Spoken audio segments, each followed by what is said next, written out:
నమస్తే, welcome to SR6 news. Hanamkonda జిల్లా ఎలుకతుర్తి మండల కేంద్రంలోని జంక్షన్ నిర్మాణానికి ప్రతిపాదనలు రూపొందించాలని హన్మకొండ జిల్లా కలెక్టర్ పి. ప్రావీణ్య కూడా అధికారులను ఆదేశించారు.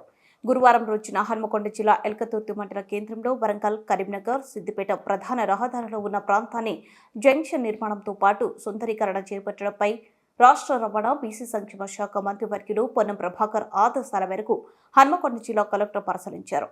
ఎల్కతుర్తి జంక్షన్ స్థలంతో పాటు బస్టాండ్ సమీపంలోని ప్రాంతాన్ని అధికారులతో కలిసి కలెక్టర్ పరిశీలించారు.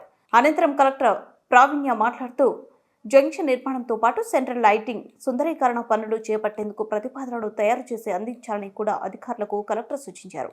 ఈ కార్యక్రమంలో హన్మకొండ ఆర్టీఓ వెంకటేష్, కూడా పీఓ అజిత్ రెడ్డి, ఈఈ భీమరావు, స్థానిక ఎంఆర్ఓ, టీజీఎస్ ఆర్టీసీ అధికారులు, కాంగ్రెస్ పార్టీ నాయకులు, సిపిసి సభ్యులు బొమ్మరపల్లి అశోక్ రెడ్డి, అధ్యక్షులు ఇంద్రసేనారెడ్డి, సంతాజీ, మాజీ సింగిల్ విండో చైర్మన్ గోలి రాజేశ్వరరావు, విలేజ్ ప్రెసిడెంట్ శీలం అనిల్ కుమార్, పాక రమేష్, గొర్రె మహేందర్, గొడసాల రాజయ్య గౌడ్, డాక్టర్ రమేష్ బాబు, అంబాల స్వామి, లోనికి సూరయ్య, నరేష్, ముప్పు మహేందర్, శనికరపు వెంకటేష్, సాహో, గుడెల్లి నవీన్, కాంగ్రెస్ పార్టీ నాయకులు, కార్యకర్తలు, స్థానిక ప్రజలు తదితరులు అధికారులు పాల్గొన్నారు.